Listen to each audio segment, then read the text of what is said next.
There are a few things to know before applying for Social Security disability.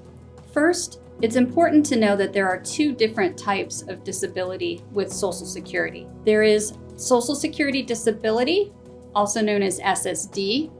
This is a benefit that is based on what you pay into Social Security over the years.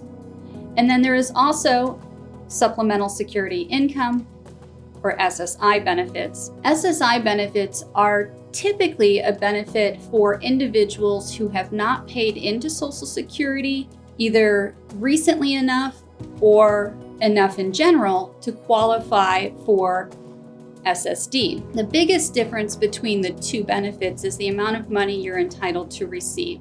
With SSD, the amount is different for every person because it's based on what you paid into Social Security.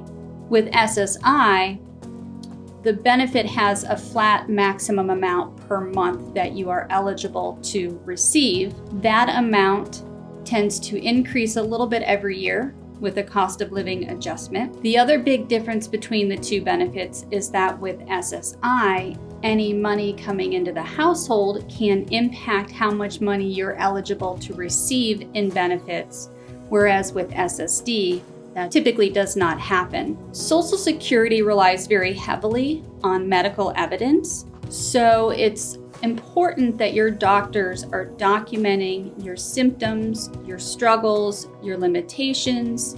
Even before you apply for disability, laying the groundwork can be very important. Oftentimes, when someone goes off work, they become eligible for short-term and even long-term disability benefits through their employer. And if you qualify for those benefits, it's always good to take advantage of that and collect short-term and or long-term disability benefits. Even if you're planning on filing for Social Security disability, you can collect the short or long-term disability benefits while a Social Security disability application is being processed. And the benefit to that is you have then that money coming in while your Social Security disability application is pending. Unfortunately, the disability process with Social Security is not a quick process, and it can take anywhere from 6 months to a year and a half or so to get through the entire process. One of the factors that Social Security looks at in determining whether somebody meets the criteria for disability is their age. The younger you are, the more difficult it can be to be eligible for disability benefits. Anyone under the age of 50 is considered young in the eyes of Social Security. Once you reach age 50, though, the criteria for disability tend to ease up just a little bit. And then from that point on, the criteria continue to ease up a little bit more until you reach full retirement age. One thing to keep in mind with SSD benefits is that the benefits themselves do not start right away. If you are approved for SSD benefits, Social Security comes up with the start date, the date they say you meet the criteria for disability. From that date, there is then a 5 full month waiting period before any pay kicks in.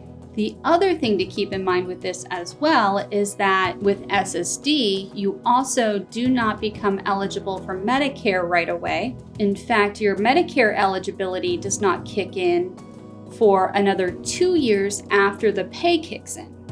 People often wonder, particularly in their late 50s, early 60s, if they're better off trying to reach early retirement age, which is age 62, and then going off work at that point and collecting early retirement benefits. If you are struggling at work and you are not able to continue working up through your full retirement age, which for most people at this point is age 67, something to consider is filing for Social Security disability as opposed to early retirement. If you file for early retirement at age 62, you collect your retirement benefits, but you collect them at a reduced rate, and that reduced rate can be pretty significant and is permanent.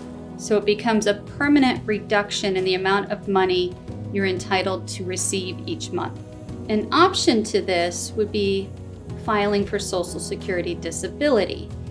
If you qualify for Social Security disability, you can collect your disability benefits until you reach full retirement age, and then just transition from disability over to retirement, and that then protects your retirement amount because you then become eligible for the full retirement benefit. If your health is making it difficult for you to continue working, or you have reached a point where you're not able to work because of medical reasons, contact us for a free consultation. We're here to help.